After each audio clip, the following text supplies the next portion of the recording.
कल ये तेरी बीवी फोन सब्जी की दुकान में भुलाई। वो तो भला है कि पहले भी 5 बार भूल चुकी है, तो लोगों को पता है कि ये मोबाइल तेरी बीवी का ही है। अरे तो कौन सा आईफोन है जो लोग दबा लेंगे? 2 कौड़ी का फोन है, न लाइट चलती है, न आवाज आती है, बस नाम का फोन है ये, नाम का।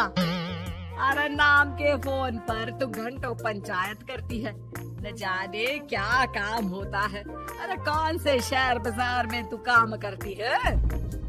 बहू सास से जीत तो सकती नहीं थी, वहीं से चली जाती है, लेकिन हाँ भूलने की आदत उसकी अब भी रहती है। सुनो, नहाने जा रहा हूँ, ऑफिस के लिए देर हो रही है, तो जरा ये शर्ट प्रेस कर देना।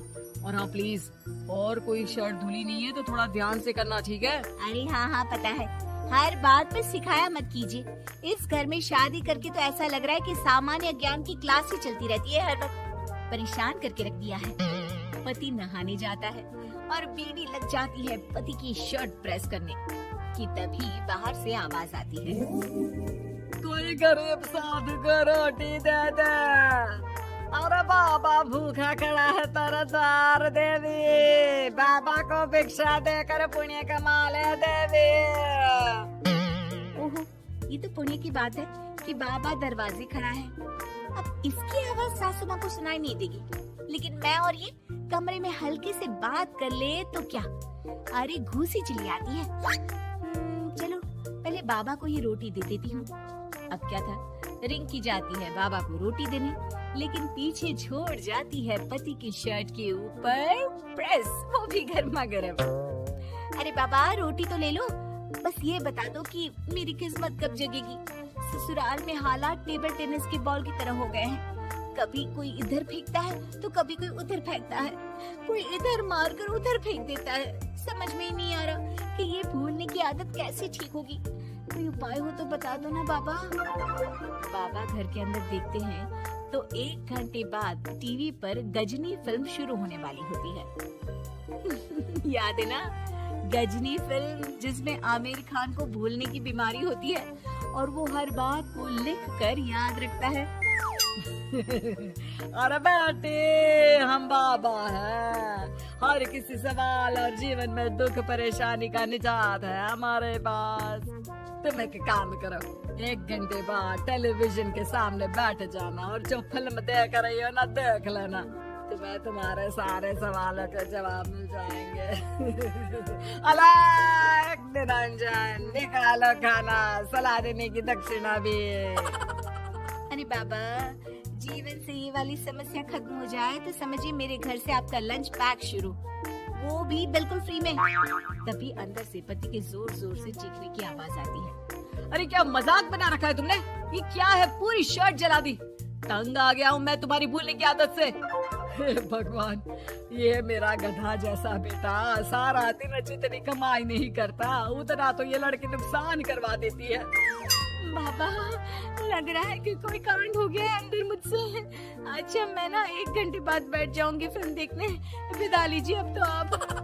जैसे ही वो घर के अंदर जाती है, सामने पति खड़ा होता है फटी शर्ट पहनकर। माफ करिए, पापा आ गए थे दक्षिणा के लिए। अब कर्म और धर्म का लेखा जोखा भी तो संभालना है ना जीवन में, तभी तो चली गई थी उन्हें रोटी देने। वैसे खुशी की बात है, बाबा ने कहा है कि 1 घंटे बाद टीवी देखना, और टीवी देखते ही मेरी ये बीमारी का निजात निकल जाएगा। हाँ, और जो नुकसान हो गया है यहाँ, वो क्या तेरा जोगी बाबा भरेंगे? देखिए प्लीज, शर्ट बदल लीजिए ना। नहीं, आज तो मैं ऐसे ही जाऊंगा ताकि लोगों को भी पता चले कि कैसी भुलक्कड़ बीवी के साथ निभा रहा हूँ मैं। शुक्र मानो कि छोड़ा नहीं है तुमको। पति की ये बात तो अब रिंकी के तन बदन में लग जाती है। वो सोच लेती है कि अब किसी भी हालत में वो अपनी ये भुलक्कड़पन की बीमारी को खत्म करेगी। फिर क्या था, पति तो फटी शर्ट पहनकर चला जाता है और 1 घंटे बाद बहू कमरे में सो रही होती है कि सास आ जाती है। अरे भुलक्कड़, तुझे तो फर्क नहीं पड़ता, लेकिन हम लोग परेशान हो चुके हैं। जा, तेरा बाबा बोल रहा था ना 1 घंटे बाद टीवी देखना, तो जा देख, क्या पता कुछ सुधार हो जाए। बहू टीवी खोलती है तो सामने चल रही होती है गजनी फिल्म, जिसमें आमिर खान शरीर में या दीवार में लिखकर अपनी चीजों को याद रखता था। उत्तरी वाह, ये तो सच में बड़ा सही आइडिया है। इससे मुझे याद रहेगा कि क्या करना है और क्या नहीं। अब तो मैं भी सब सीख लिया करूंगी। वो टीवी बंद करके किचन में जाती है कि सास की आवाज आती है। अरे तेरी बुआ सास आ रही है, खाना बना लेना उसके लिए भी। जी माँ जी, बिल्कुल बना लूंगी। और सुन, वो कल वाला जो आटा बचा था ना, उसकी 2 रोटी बुआ सास के लिए बना देना। आटा पड़ा पड़ा खराब ही हो रहा है। बहू फटाफट रोटी बनाती है, लेकिन तभी उसे ध्यान आता है कि बुआ सास की रोटी तो पुराने आटे से बनानी थी। वो पुराना आटा लेकर रोटी बनाकर उस पर पेन से लिख देती है, पुराने आटे की रोटी बुआ जी के लिए। अरे क्या बन रहा है खाने में? भाभी, आपकी बहू की क्या हाल है? भूलने की बीमारी कम हुई या ऐसे ही तबाही मचा रखी है? अरे क्या बताए, अब आज किसी बाबा से उपाय पता किया है, देखो जरा। भाभी, आप ही हो जो संभाल रही हो ऐसी बहू। हम लोगों से तो पता नहीं हो पाता या नहीं। तभी वहाँ बहू आ जाती है। हाँ, तभी तो मैं इनकी बहू हूँ, आपकी नहीं। वैसे मैंने तोड़ निकाल लिया है। अब क्या था, बुआ सास जैसे ही खाना खाने बैठती है कि सास बोल पड़ती है। बहू, याद तो होगा नहीं जो बोला था?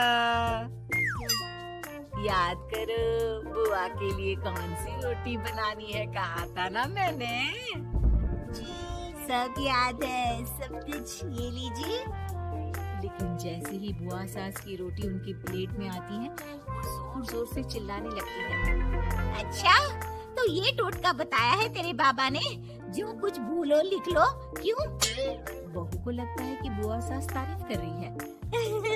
अब क्या करे, याद रखने के लिए कुछ न कुछ तो करना होगा ना, वरना रोज रोज ताने बोलियां खा खा कर तो मैं परेशान हो गई थी। तो क्या कहा तेरी सास ने? बासी आटे की रोटी बुआ सास के लिए? बाबा, अरे कैसी बात कर रही हो ननद रानी, मैं ऐसा क्यों बोलूंगी? ऐसे आपको कैसे पता चला? क्योंकि तेरी भुलक्कड़ बहू ने ये लिखा है।